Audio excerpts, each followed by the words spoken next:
Inatasan ni Pangulong Ferdinand R. Marcos Jr. ang Department of Budget and Management at si DPWH Secretary Vince Dizon na magsagawa ng malalimang paghusisi sa panukalang 2026 budget ng DPWH. Ang detalye sa report ni Kenneth Pasyente. Para masilip ang posibleng duplication o pagkakaulit ng mga flood control projects, iniutos ni Pangulong Ferdinand R. Marcos Jr. sa Department of Budget and Management at kay Department of Public Works and Highway Secretary Vince Dizon ang malawakang pagsusuri sa panukalang budget ng DPWH sa ilalim ng 2026 National Expenditure Program o NEP. Binigyang diin ng Pangulo na dapat humantong ang pagsusuri sa mga kinakailangang pagbabago upang matiyak ang transparency, accountability at wastong paggamit ng pondo ng bayan. Ayon sa kanya, kailangang matiyak na ang mga pondong inilaan ay mapupunta sa mga proyektong pang-infrastruktura na tunay na pakikinabangan ng mga Pilipino. Nasabi po natin noong nakaraang press briefing na ito ay nabanggit ni Representative Marcy at Representative Puno.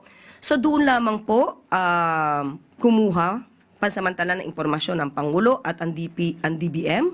At ito po ay pag-aaralan mabuti, kaya po ang DBM pati po ang DPWH ay bubusisiin po ito talaga. Dagdag pa ni Castro, dahil hindi na maaaring ibalik sa DBM ang NEP, maaaring magkaroon lamang ng pagtatama sa budget ng DPWH.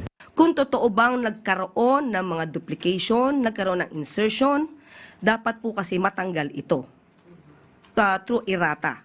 Kung halimbawa anyang makitang may mga proyektong tapos na pero nakalagay pa rin sa NEP, ay dapat anya itong matanggal. Kaya posible anyang mabawasan ang panukalang budget ng DPWH sa susunod na taon, depende sa makikitang resulta ng gagawing pagre-review. Kaya nga po may mga pagre-review, kaya po rin nagkakaroon ng budget hearing para maitama kung ano yung maitama dapat.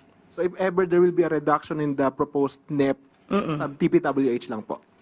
Depende po, kasi kung meron pa pong iba. So, re-reviewin po nila. Pero sa ngayon po, dahil yun po yung nakikita ng mga senador natin at ng mga kongresista, DPWH. Okay, ang tutok. salamat. Tiwala naman ng palasyo na mabilis itong maisasagawa at matatapos para maiwasan ang anumang delay sa budget deliberation. Sa bilis po ng pagtatrabaho ni Sec Vince at saka ni Sec Mina Pangandaman, mabilisan po ito. At yun ang po ang pinag-utos talaga ng Pangulo. So hindi pwedeng pangmatagalan yung gagawin na pagre-review. Mabilisan po ito. Ang ilang kongresista, suportado ang direktiba ng presidente sa ngalan ng maayos na budget. Well, siguro bago na-submit dapat yung budget dito, na double check, triple check din po siguro nila. Pero that's good that they'll do a sweep para makita po natin kung may irregularities nga or may na-miss out tayo dun sa budget ng DPWH.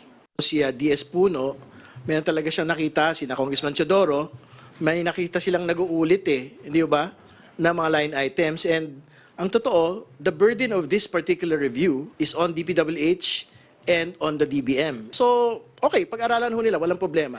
Yun din naman ho yung gusto talaga nating makita. Kenneth Pasyente para sa Pambansang TV sa Bagong Pilipinas.